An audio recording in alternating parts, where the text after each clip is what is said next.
Bonjour, je suis de nouveau Pascal Lafourcade, enseignant-chercheur à l'Université Clermont-Ferrand et membre de l'IMOS. Et je vais vous présenter dans cet atelier comment construire une mission cryptographie. Qu'est-ce qu'une mission cryptographie? C'est, comme tout à l'heure, de l'informatique sans ordinateur. Et l'objectif, c'est de proposer aux élèves de résoudre des missions liées à la cryptographie de manière ludique, en groupe. Chacune des missions va correspondre à un concept qui correspond à quelque chose au niveau des mathématiques et de la cryptographie.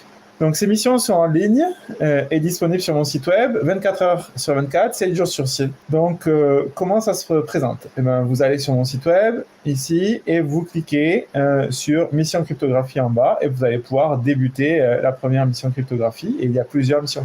Tout ce que je vais vous raconter va faire l'objet d'un livre qui va sortir le 5 mai, qui s'appelle 25 énigmes ludiques pour s'initier à la cryptographie, chez Duno, que vous trouvez dès à présent en vente dans toutes les bonnes librairies et sur tous les bons sites web. Donc, une fois que vous avez ce livre, dans ce livre, il y a bien plus que sur le site, parce qu'il y a 25 énigmes, dont certains inédites, et pour lesquelles nous avons donné les solutions. Alors que sur mon site Mission Cryptographie, comme vous allez le voir, il n'y a pas les solutions. Donc, si vous ne trouvez pas comment résoudre une énigme, vous ne pouvez pas passer à la suivante.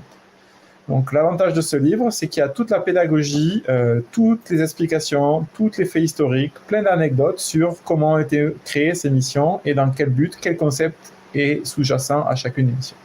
Alors que sur le site, vous n'avez que les énigmes. Donc, grosso modo, vous n'avez que 25 pages des 224 pages de ce livre.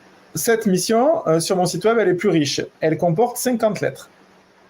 Et donc, vous avez une mission, et si vous l'acceptez, vous allez entrer dans la mission cryptographie. OK? Donc, il faut bien faire attention. Sur le site web, à chaque fois, vous allez avoir besoin d'un login et d'un mot de passe, pour pas que les gens puissent accéder à n'importe quelle énigme. Bonjour Pascal, je t'aiderai pour Alice et Yellow, mais tu vas y arriver. La première mission. Il faut faire mission, et attention à toutes les énigmes, la casse est importante. Les majuscules et les minuscules ont une importance. Donc, il faudra bien taper mission avec un majuscule et crypto. Et une fois que vous avez fait ça, vous allez pouvoir commencer. Et ici est la première lettre, donc la lettre 0. Et donc, vous voyez, c'est une lettre. On dit qu'elle a été rédigée le 11 octobre à Aubière, donc à l'endroit où se situe l'Université de Clermont-Ferrand. Elle commence par acquis de droit. Si vous lisez cette lettre, c'est que mes ennemis m'auront retrouvé et que j'ai dû fuir. Rassurez-vous, j'ai laissé des indices et des codes pour ouvrir mon coffre plein de trésors, qui se révélera à ceux qui seront assez persévérants. J'ai utilisé plein de codes et ça ne sera pas facile, surtout pour que les ennemis et les curieux ne puissent pas y arriver. Bonne chance, la Shazam 0, 1, 1, 1. Donc ça, c'est le nom de la personne qui écrit la lettre. Et dessous, vous avez 2 post-scriptum. Décryptez-moi ces jeux bien plus vite que Charlotte et Watson pour finir et gagner. Et un deuxième post-scriptum qui vous donne le login et le mot de passe pour accéder à la deuxième énigme. Alors en lettres, en ligne, j'ai besoin de ça pour que les gens puissent accéder aux énigmes les unes après les autres. C'est parce que les énigmes ne sont pas toutes de difficulté croissante. Et peut-être la 48e est aussi facile que la deuxième.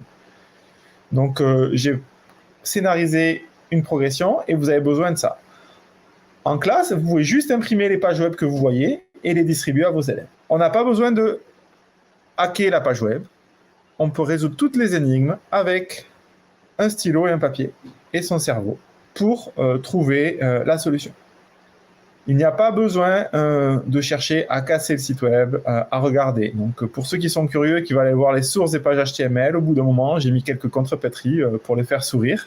Mais il n'y a pas besoin de ça. C'est absolument pas comme RootMe ou d'autres sites où il faut hacker le site. Ce n'est pas du tout le but du jeu. Là, il faut bien que vous compreniez ce qu'il y a. Le PostScriptum 2 vous donne le mot de passe de la lettre 1, qui est égal à mon login qui vaut mon nom.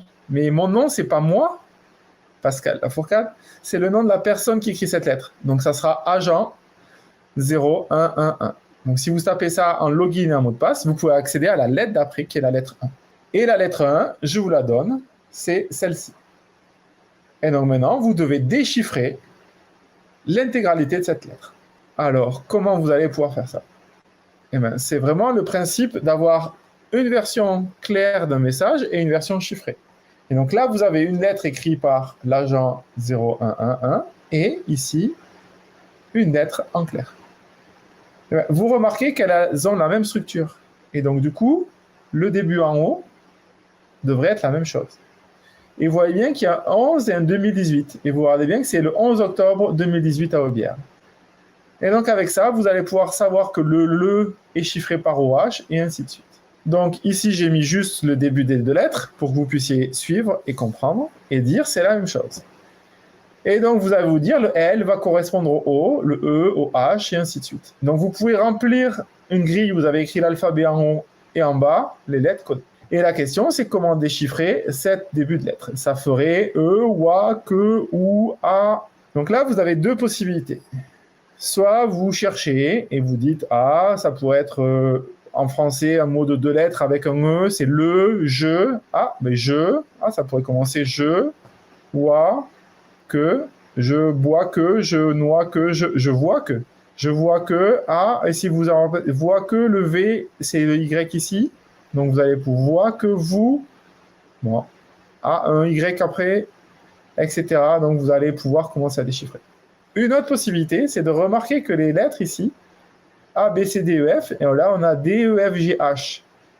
Bon, on a envie de continuer. On va s'apercevoir qu'il y a un décalage de 3 lettres, et c'est le décalage de César, le chiffrement de César utilisé dans l'Antiquité. Donc ça, c'était la première lettre, et je vous ai donné la solution pour vous montrer que, en réfléchissant un peu, vous pouvez y arriver. Je ne vous ai pas dit ce que disait la première lettre, je vous ai juste mis sur la piste de comment trouver, et vous allez pouvoir justement vous amuser avec toutes les énigmes qui sont en ligne sur le site web.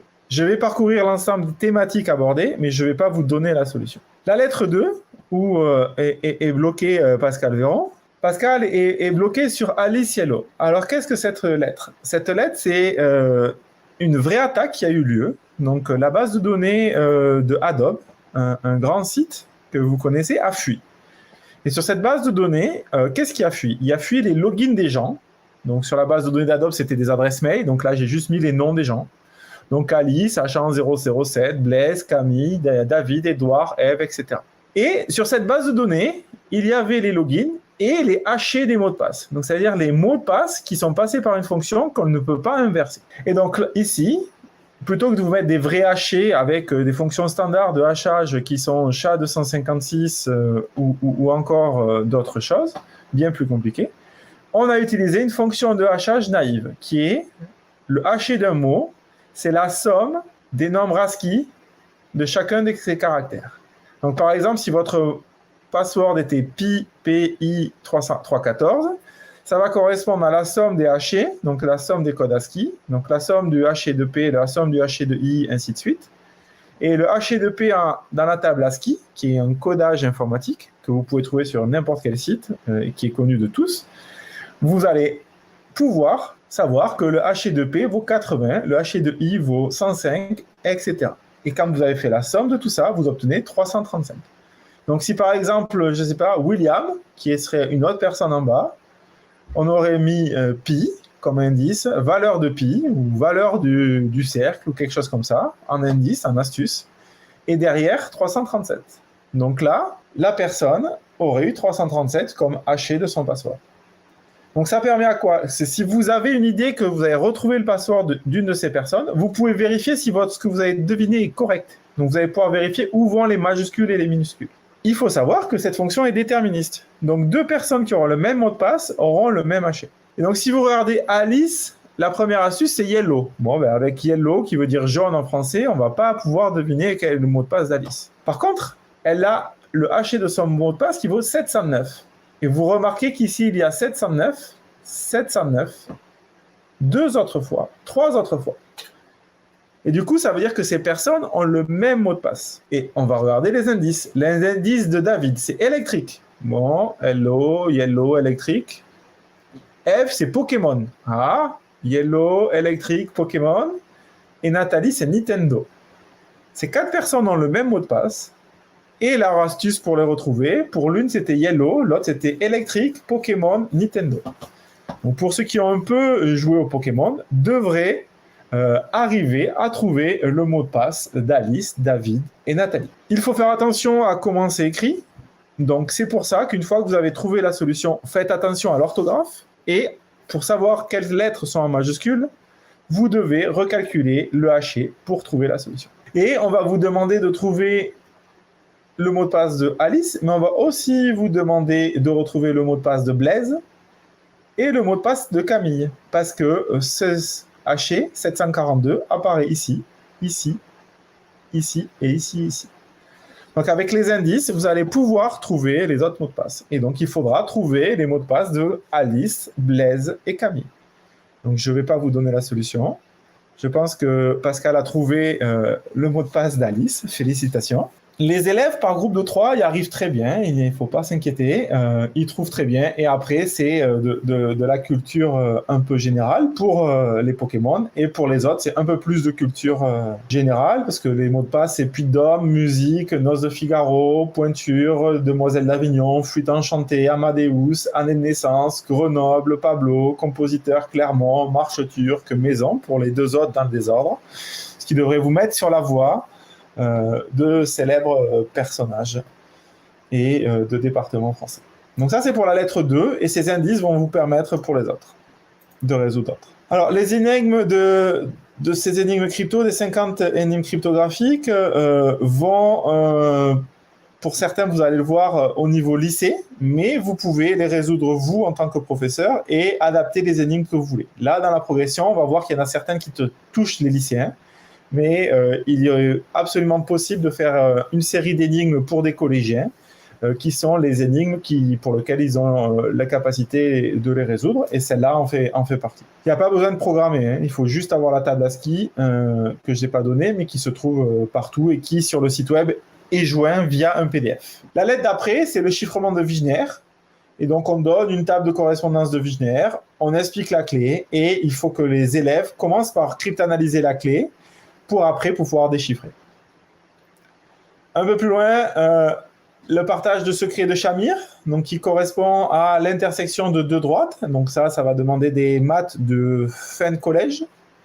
Et donc ça, c'est quelque chose qui est assez ludique et qui permet de se rattacher au problème, et qui est quelque chose qui a été inventé par Shamir, le S de RSA, et qui est vraiment très, très intéressant.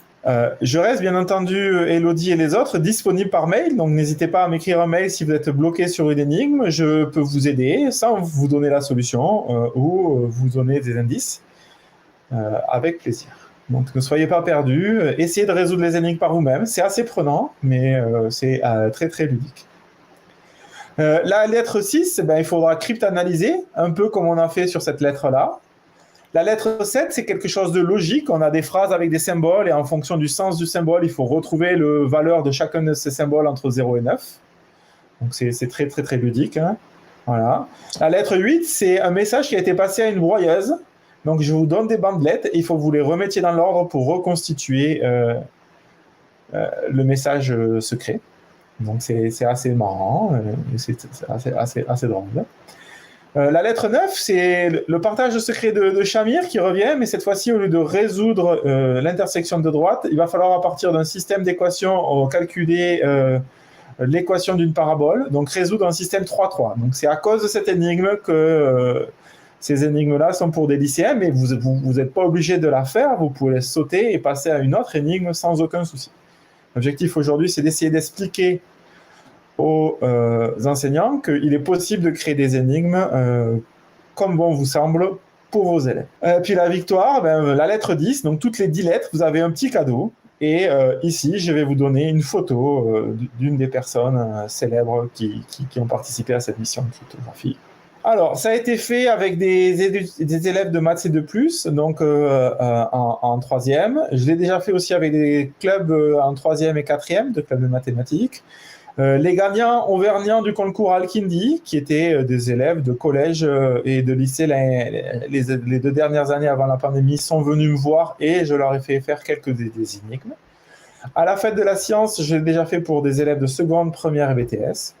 On l'a testé sur des IUT informatiques, des licences pro web, ça constitue le premier TP pour initiation à la cryptographie, à des professeurs du lycée, à l'atelier APMEP, au salon mathématiques et aux rencontres jeunes mathématiciens et informaticiennes à Clermont en 2020 en ligne.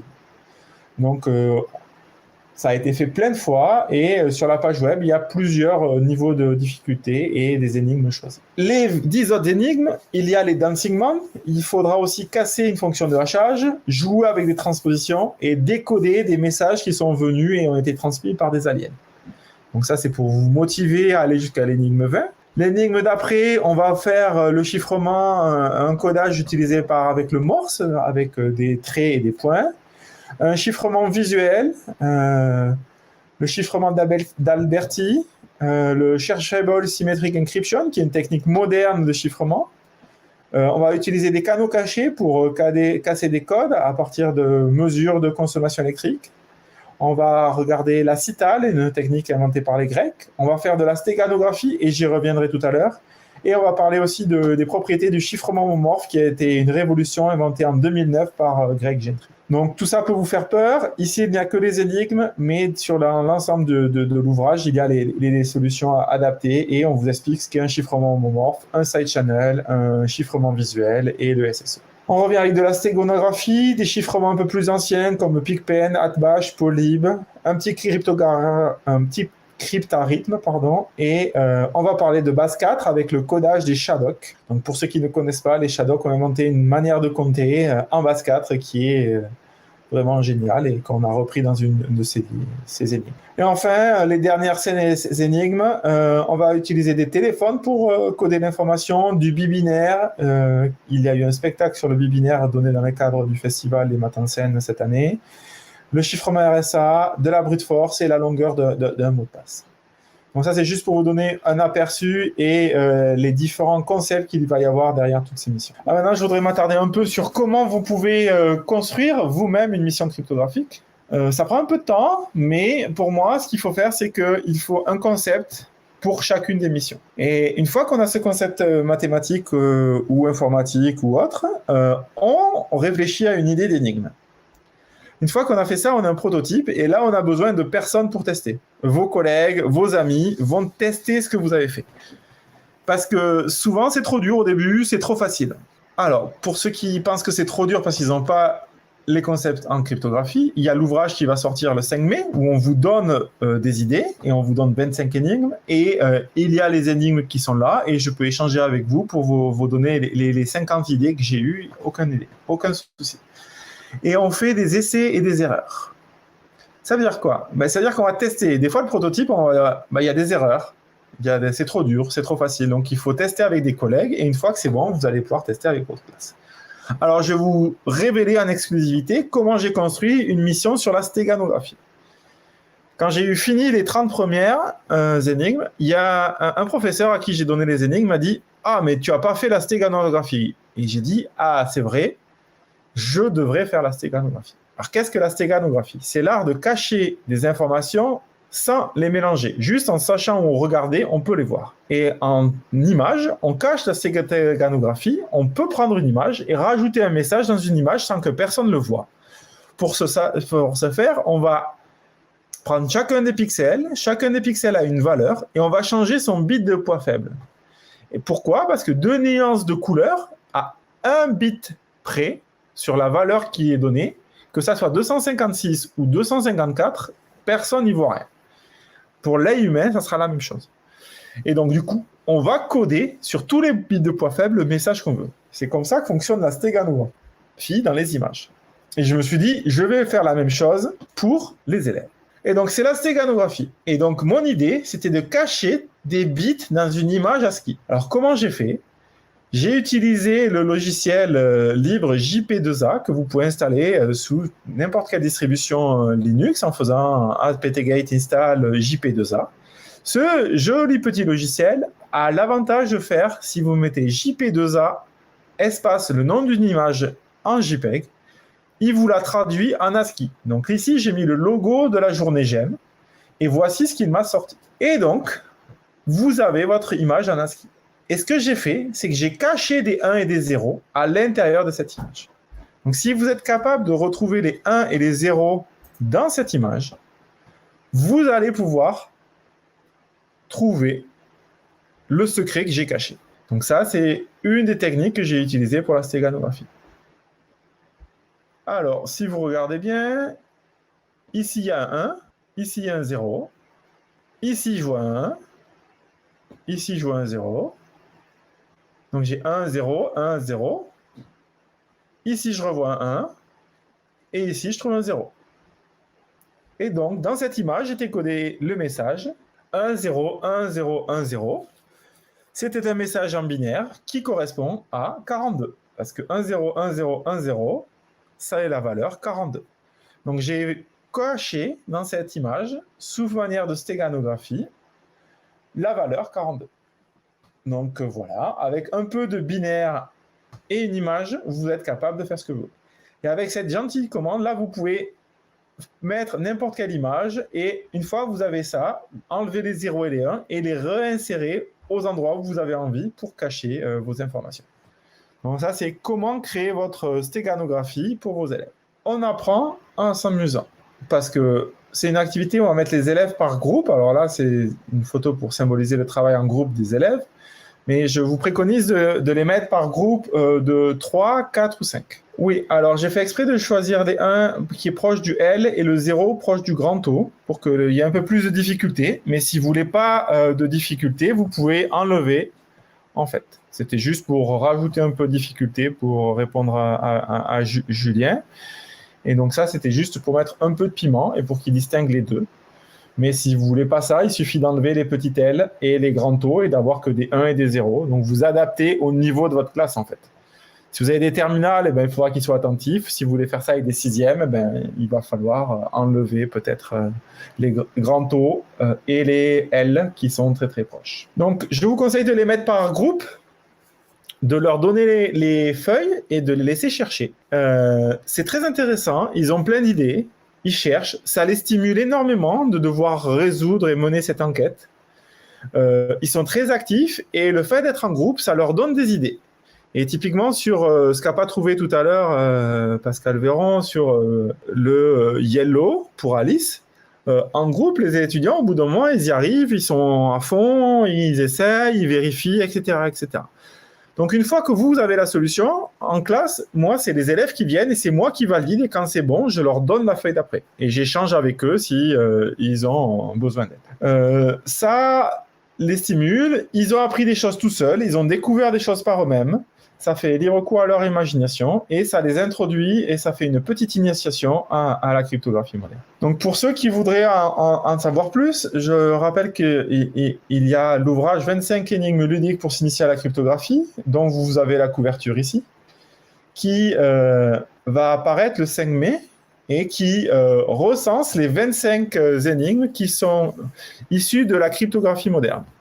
Donc, on a enlevé, on a juste gardé César, comme vous l'avez vu, parce que c'était l'incontournable. Mais toutes les choses un peu plus anciennes de cryptanalyse assez faciles, on ne les a pas mis. Et on a mis juste les énigmes de cryptographie moderne en expliquant à chaque fois quel était le concept cryptographique sous-jacent. Donc, pour Catherine, ça sera très bien parce qu'elle pourra avoir les explications dans les solutions, savoir comment on a construit ces énigmes, savoir les anecdotes qu'il y a derrière, savoir les faits historiques. Et cela permettra à adapter sans aucun souci pour sa classe à son niveau et construire ses énigmes. Je tiens également à remercier Cédric Loradou qui m'a aidé pour la conception de ces premières énigmes cryptographiques. Et grâce à lui, j'ai été piqué par ce virus et j'en ai créé 50 autres. Voilà. Et sur mon site web, j'espère que d'ici la fin de l'été, j'aurai 60 énigmes cryptographiques, parce que j'en ai 7 en stock. Il m'en manque 3 autres pour faire par lot 10, donc je les rajoute par 10. En espérant que cet exposé vous a permis de mieux comprendre ce qu'il y avait derrière la mission cryptographie et vous a donné envie de faire ça. Alors, combien de temps ça prend en classe? Mes étudiants, je pense qu'ils mettent entre 4 heures et 5 heures pour résoudre les 50 énigmes, mais il y en a 50. Les 10 premières énigmes, je pense qu'il faut 2 heures pour les faire, et à la fête de la science, les 10 premières, je pense que j'ai arrivé à les faire en 2 heures avec une classe. Je pense que vous pouvez acheter le site sur le site qui va être rappelé par les gentils organisateurs dans le chat cet ouvrage. Je pense qu'il pourra être livré aux États-Unis, j'espère. Sinon, il se trouve déjà sur Amazon ou sur d'autres plateformes de commerce en ligne. Voilà. Merci pour les compliments, Grégory. J'espère que ça vous donnera envie. Pour ceux qui veulent essayer sur la mission cryptographie en ligne, je reste disponible par mail. Donc, vous avez mon mail ici. N'hésitez pas à m'envoyer un mail en me disant, voilà, je suis coincé à telle énigme. J'essaierai, comme je le fais avec les élèves, de ne pas vous donner la solution, mais de vous mettre sur la voie grâce à des indices. Et c'est quelque chose de très important. Dans l'ouvrage chez Duno, 25 énigmes ludiques pour s'initier à la cryptographie, il y a 3 niveaux d'indices. Donc pour chaque énigme, si vous n'y arrivez pas, vous pouvez aller voir l'indice de niveau 1, l'indice de niveau 2, l'indice de niveau 3 avant d'aller voir la solution. Et ce qui correspond à peu près aux indices que je donne aux élèves quand ils sont bloqués ou que je peux vous donner si vous êtes bloqué sur une mission. Bien entendu, si vous lisez et vous arrivez à décoder toutes les missions, vous avez le droit de les réutiliser autant que vous voulez pour vos classes. Et le site web reste disponible pour vos classes si vous voulez aussi. Il n'y a aucun souci. Merci beaucoup Pascal pour cette présentation. Je crois que c'est toi qui enchaînes sur le petit interlude entre les deux présentations. Alors, je vais essayer de faire de mon mieux pour faire cet interlude. Alors, l'interlude, c'est la présentation de l'association Les Maths en Scène, à laquelle nous appartenons avec Bénédicte et encore bien d'autres. Donc, l'objectif, c'est de faire apparaître les maths là où on ne les attend pas. Donc, ça, c'est le site des Maths en Scène. Sur les Maths en Scène, il y a l'activité phare qui correspond au festival qui s'est terminé il y a très peu, dans lequel il y avait des conférences grand public qui sont en ligne et que vous pouvez retrouver. Donc, il y a de nombreuses conférences en ligne et vous avez accès aux vidéos, dont une que j'ai réalisée le samedi 6 mars sur les scientifiques dans les séries Mythes ou Réalité. Mais vous en avez d'autres sur les maths et nature, le flexaèdre, la géométrie dans ma cuisine, etc., etc. Donc, il y a énormément de ressources qui ont été mises pour ce festival qui ont été enregistrées. Vous avez une chasse au trésor qui est ici et qui est accessible à tous et qui restera ouvert après le festival. Vous avez également des ateliers qui ont été réalisés pour les scolaires et les archives des autres festivals. Vous avez aussi Éloquent Science, qui est une activité phare du festival, de l'association, qui permet à des jeunes de débattre sur des sujets scientifiques. Voilà. Et vous avez Regard Géomètre, qui vous a été présenté par Ouria, la présidente de l'association ce matin, et où on fait de la géométrie et de l'art, ce qui est vraiment très, très, très, très, très joli. Donc, je ne sais pas si on va voir des réalisations ici, Danse avec les étoiles. Donc voilà, donc on a des réalisations qui ont été faites par des élèves ici, autour des étoiles. Donc c'est des choses très très intéressantes. N'hésitez pas à rejoindre l'équipe sans souci. Donc vous avez plusieurs choix. Vous pouvez adhérer à l'association ici avec un formulaire très simple d'adhésion à l'association. Avec des tarifs en fonction de ce que vous faites et une petite vidéo qui explique l'objectif de l'association. Adhérer à l'association va nous permettre de mener toutes ces activités parce que nous sommes tous bénévoles et nous avons besoin de financement pour le matériel, pour les déplacements et pour intervenir dans certaines classes. Vous pouvez également faire partie de l'équipe. Et nous cherchons des personnes qui vont, comme Bénédicte, Arnaud, Ria ou encore d'autres, nous permettre d'animer des ateliers, de concevoir des ateliers et de faire vivre l'association Les Maths en Scène. Donc si vous êtes intéressé, vous pouvez devenir adhérent, mais vous pouvez également devenir bénévole actif dans l'association et nous rejoindre pour faire vivre toutes ces activités tout au long de l'année. Au gré des différentes animations et ateliers que nous montons. Donc, j'espère que cela vous a donné envie. Il ne faut pas se dire que vous êtes forcément habité Toulouse pour pouvoir faire ça, parce que l'association est sur Toulouse. Moi, je suis à Clermont-Ferrand et je fais tout à distance et cela se passe très très bien. Donc, n'hésitez pas, si vous avez des compétences si vous avez envie de faire découvrir les maths aux jeunes et de monter des ateliers, à nous rejoindre dans cette association. On s'amuse beaucoup et on fait beaucoup de maths pour les jeunes en s'amusant. Merci beaucoup. Et donc, n'hésitez pas à nous rejoindre dans cette association qui est très, très dynamique. Et effectivement, il y a des gens d'un peu partout en France. Donc, être sur Toulouse n'est pas une obligation. Merci beaucoup, Pascal. Il y a aussi des gens à l'étranger, hein. Donc on a des gens qui ont participé de plusieurs pays à l'association et qui participent de manière active. Donc comme j'avais une personne qui parlait des États-Unis tout à l'heure, n'hésitez pas aussi à rejoindre. Tant que vous aimez les maths, tout se passera bien. Et on va poursuivre avec une intervention de Marilyn Chabanol sur l'art et les maths dans nos classes. À tout de suite.